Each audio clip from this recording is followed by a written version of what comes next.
Welcome to the Daily Jerry Anderson podcast, where the recent technical unpleasantness lingers. Engineer Ken tries to make amends after yesterday's sabotage. Well, do you see what's sitting in front of you? What? Yeah, a microphone. Yes. But it's not plugged in. Yeah, but it's a start. He's got you a big Belfast microphone. No, it's not. It is. That's one of the old ones. That's the old ones the Beatles used to use in Abbey Road, for God's sake. He must have found that in the garage. And tell him it's far better when they're plugged in, because then that's no good at all, for God's sake. I used to have one of those when I was 16. Well, that's... He It's thought like one of those... he thought he was doing you a favour. Like? What? Do you know what that's like? What? Now, look at that. I see Tell it. me what that's like. What's it like? Right.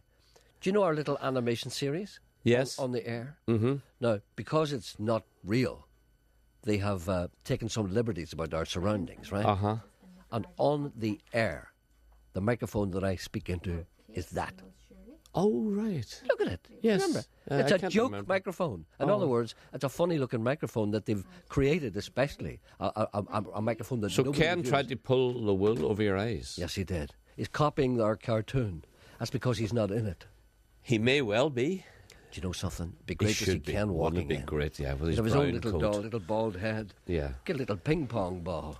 John's got disturbing news for you. Where is he? He's on one. Let's introduce the programme first. To the benefit I have of to people. cough. Go ahead. Oh, consumption. That was dying to Consumption. Did you hear that, Emma? It's a wee tiny baby cough. Must get you a mask card. They're going cheap. The presenter has long been a campaigner on behalf of the Ulster public. He's the first line of defence against suspect emails, viruses attacking computers, and people trying to steal your milk from the front step. Sometimes it almost seems like he cares. I don't think a Royal Mail would do it. You No, don't maybe think they not. would send an email? No. That's like saying, oh, they would never use the telephone because they're the Royal Mail. They wouldn't Listen, I'm send going to turn you off. Anyway, so I'm turned him off. I can't take this anymore. Anyway, go ahead. So what you're saying is people should be careful. So Yes. why I opened that microphone in the first place was Yes. I was going to say, Sean, then maybe that's a thing you should check. Would you ring the Royal Mail and ask them, is it okay if we say that it's very important that people don't open anything to the Royal Mail? But then you say that they don't send any. Well, Sam from Armagh doesn't even have a front door. He only has a side door. Well, you see, I was going to say that to you. There are people out there who don't have front doors. Are very upset that you're claiming that everyone has one. When do we want a front door? When do we want it now? I want a front door when I want it now. 2 man, 1 vote. I've always said that. But do you not think the Royal Mail would... Sorry, I had to turn that off because I could see him starting again. All right, then. So, in other words, what you're saying is that you get an email from the Royal Mail and it wrecked your virus. It wrecked your thing. Well, we'll just leave the people with that information and leave it up to them. But was there anything unusual about it that made you think it mightn't have been the Royal Mail? Was it just did it seem a genuine email from the genuine mileage? Was it genuine mileage? It sounded like a mail. But it was allegedly from the Royal Mail. It wasn't from Royal Mail. I know.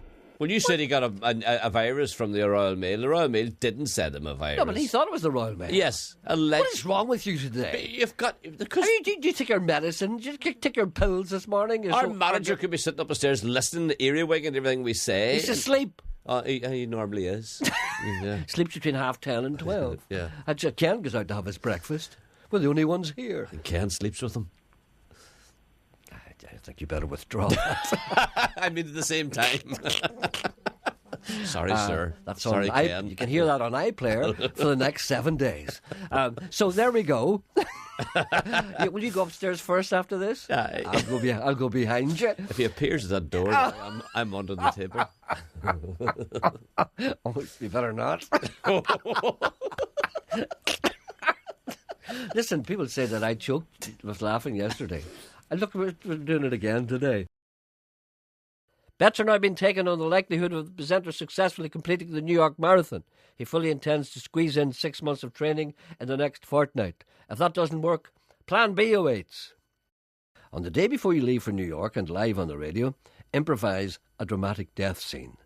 Point behind the glass over the heads of your minions and shout, "There! At the window! He's got a gun!" And then shout, "Bang!" Clutch your chest and fall over saying, "He's got me!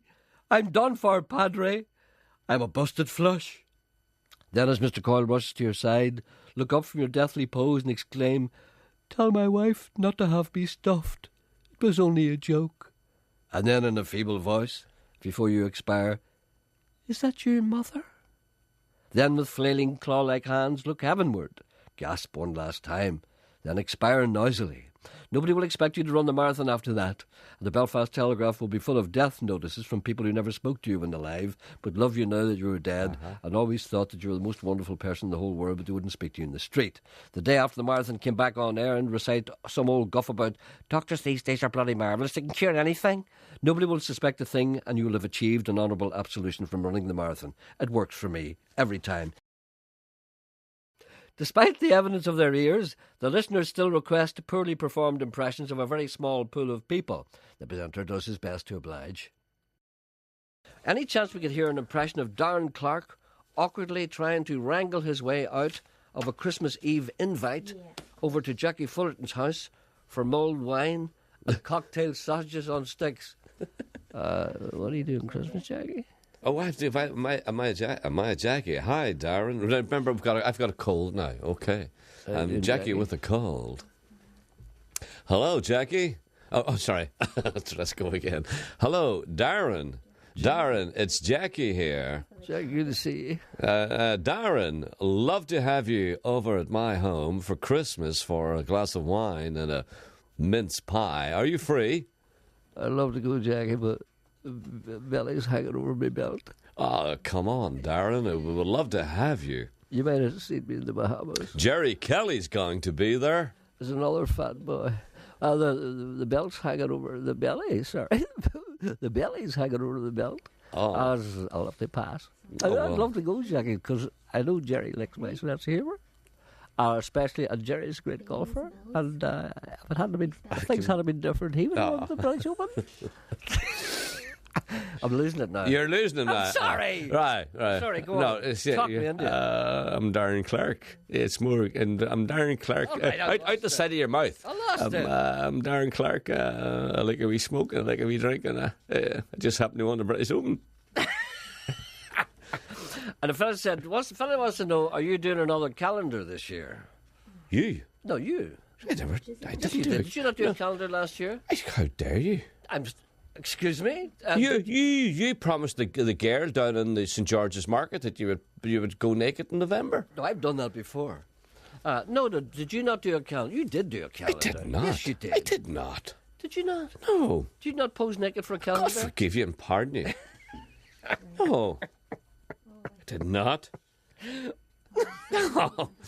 Yes, I'll never forget the sight of you standing behind your old Fender Telecaster. You're just jealous. The show business event of the year is not far off now. Already the demand for tickets is frightening, although the presenter promises that everyone who wants to go to the Charlie Lansborough concert in the City Hotel will be accommodated. Indeed, he's looking forward to it. I can't wait, to meet the people, because I think we don't put ourselves about in much. I can't wait to see you meeting the people. See, any time I've met the people before, it's been less than successful. Mm-hmm. Because that's because I couldn't get away. You see, if I'm somewhere that I can get away, I'm all right. See, if there's somewhere like that, on a boat or something, it's no good because, remember I was going to jump overboard? Remember I tried to get out the porthole during our cruise because I couldn't take it anymore? But that's not... But those are country and western people. They're not like ordinary people. They were kind of Hugo people. I'm talking about real people, nice people, who know how to talk to you, and who don't annoy you. Geordie rang. What did he say? He said, tell Jerry to remember this. That Kiss friends... is just a kiss? No. That friends... Just a smile. Friends are the flowers in the garden of life. He must have bought the Beano. Thank you for listening. Back tomorrow.